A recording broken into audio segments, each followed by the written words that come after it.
বাংলাদেশ জাতীয়তাবাদী দল বিএনপির প্রতিনিধিদের সঙ্গে বৈঠক করেছেন ঢাকাস্থ মার্কিন রাষ্ট্রদূত ট্রেসি অ্যান জ্যাকবসন। রবিবার ২২শে জুন সকালে গুলশানস্থ বিএনপি চেয়ারপারসনের রাজনৈতিক কার্যালয়ে এই বৈঠক অনুষ্ঠিত হয়। বৈঠকে বিএনপি মহাসচিব মির্জা ফখরুল ইসলাম আলমগীরের নেতৃত্বে বিএনপির প্রতিনিধি দলে ছিলেন জাতীয় স্থায়ী কমিটির সদস্য আমির খসরু মাহমুদ চৌধুরী ও সাংগঠনিক সম্পাদক শামা ওবায়েদ। বৈঠকের পর বিএনপির পক্ষ থেকে সাংবাদিকদের ব্রিফ করেন আমির খসরু মাহমুদ চৌধুরী। তিনি জানান, স্বাভাবিকভাবে দুই দেশের মধ্যে যে রিলেশনশিপগুলো আছে, বিশেষ করে ট্যারিফ নিয়ে, যে একটা বড় ট্যারিফ আমেরিকানরা বাংলাদেশের উপর দিয়েছে, সেটার উপর দীর্ঘ আলোচনা হয়েছে যে এই ট্যারিফ বাংলাদেশ কীভাবে হ্যান্ডেল করবে। তো বিএনপির পক্ষ থেকে আমাদের মতামত জানতে চেয়েছে ট্যারিফের ব্যাপারে, এবং আমরা এই ব্যাপারে সরকারের সাথে সহযোগিতা করে ট্যারিফের ব্যাপারে আমেরিকার সাথে যে ইস্যুটা আছে এটার একটা সলিউশন করা দরকার।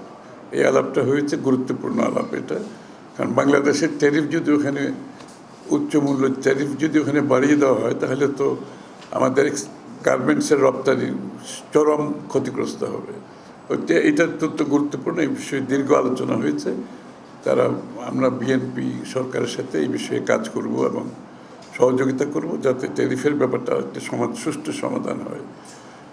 এটা একটা দিক। আরেকটা হচ্ছে স্বাভাবিকভাবে বাংলাদেশের নির্বাচন, আগামী দিনের নির্বাচন, এবং এই ক্ষেত্রে আমাদের বিএনপির প্রস্তুতি সহ আমাদের মতামত, এবং তারেক রহমান সাহেবের বৈঠকটা অ্যাপ্রিসিয়েট করা হয়েছে, যে লন্ডনে যে বৈঠকটা হয়েছে তারেক রহমান সাহেব এবং চিফ অ্যাডভাইজারের সাথে, সেই মিটিংয়ের গুরুত্ব তারাও অনুধাবন করতে পারছে, এবং সেই মিটিংয়ের ফলে যে একটা বড় ধরনের দেশের মধ্যে একটা স্বস্তি আসছে এবং নির্বাচনমুখী হয়েছে, সেটাও আলোচনায় আসছে। দুই দেশের মধ্যে আরও বিভিন্ন ট্রেড কীভাবে বাড়ানো যায়, বিনিয়োগ কীভাবে বাড়ানো যায়, সেটা আলোচনায় আসছে।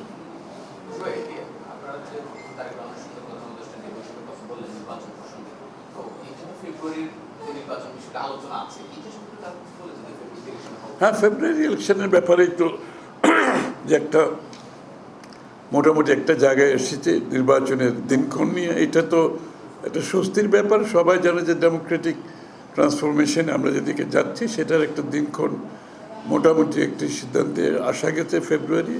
এটা সকলের জন্য স্বস্তি, শুধু বাংলাদেশের ভিতরে তো না, বাংলাদেশে যারা পার্টনার আছে বিদেশে, আমেরিকা সহ, সবার জন্য একটা স্বস্তি। কারণ সবাইয়ের তো একটা এইসব ব্যাপারে একটা কর্ম পরিকল্পনা থাকে, একটা পরিকল্পনা থাকে আগামী দিনগুলোতে তারা কিভাবে কাজ করবে।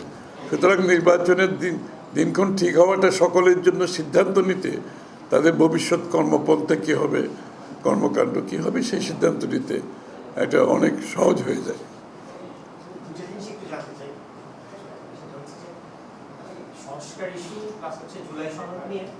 আলোচনা চলছে, এই আলোচনার মধ্যে আমরা একটা মত ভিন্নতা দেখতে পাচ্ছি। আপনারা কি মনে করেন যে প্রকাশ্যে চলে আসছে? আপনারা কি মনে করেন যে এই মত পার্থক্যটা জুলাইয়ের যে নির্বাচনের কথা বলা হচ্ছে সেটাকে অনিশ্চয়তার দিকে ঠেলে দিচ্ছে? মত পার্থক্য তো থাকতেই হবে, আছে না?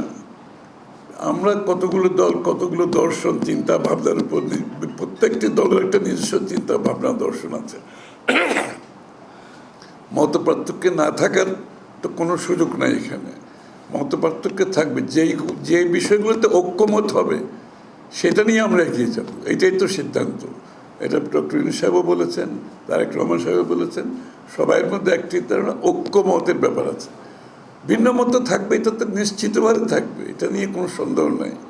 এই জন্য তো আমরা বিভিন্ন দল করি, তাই না? আর একমত হয়ে গেলে তো আমরা বাকশাল করবো দেখি এখানে, তো বাকশাল তো বাংলাদেশে প্রতিষ্ঠিত হতে যাচ্ছে না।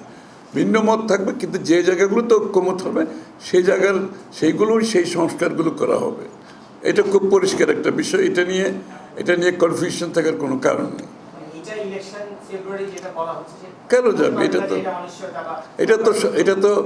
এটার সমাধান আগামী 1 মাসের মধ্যে শেষ হয়ে যাওয়ার কথা।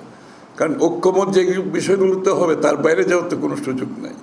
কারণ তার বাইরে যেতে গেলে আপনাকে জনগণের কাছে যেতে হবে।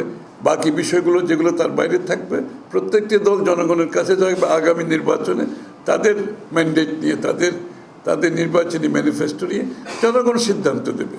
এখানে তো আমরা 50টা দল মিলে, বাংলাদেশের মানুষ তো আমাদেরকে সেই সিদ্ধান্ত দেওয়ার জন্য বলে নেই। আমরা যে ঐক্যমত হলে ঠিক আছে, তার বাইরে যদি কিছু হয় সেটা জনগণের কাছে নিয়ে যেতে হবে আগামী নির্বাচনে। ধন্যবাদ। ছোট্ট একটা শেষ প্রশ্ন, ছোট একটা শেষ প্রশ্ন হচ্ছে যে বিগত যে 3টা নির্বাচন হয়েছে, কেমন নির্বাচন হয়েছে সেটা সবাই জানে, এটা মানতে হবে।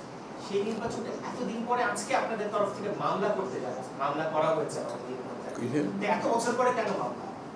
প্রধান নির্বাচন কমিশনার এবং কমিশনার হিসেবে যারা বিগত 3টা নির্বাচনে দায়িত্ব পালন করেছে তাদের বিরুদ্ধে আজকে বিএনপির পক্ষ থেকে ইলেকশন কমিশনে অভিযোগ দেওয়া হয়েছে, প্লাস হচ্ছে এই মামলা করতে থানায় যাওয়া, মানে মামলা বিগত নির্বাচন কমিশনের বিষয়ে এতদিন পরে কেন মামলা? না, সেটা তো এতদিন তো মামলার সুযোগ ছিল না। আপনি বিগত স্বৈরাচারের সময়, ফ্যাসিস্টের সময় মামলা করার কোনো সুযোগ ছিল? তো এতদিন পরে আমরা তো এই যে বিরোধী দলের লোকজন বেল পাচ্ছে কেন? এতদিন পরে মামলাগুলো খালাস হচ্ছে কেন? এগুলো মিথ্যা মামলা ছিল এবং এই মামলাগুলো করার সুযোগ ছিল না বোধহয় এখন মামলা করবে, এটা তো খুবই স্বাভাবিক। News desk, Bangla flow.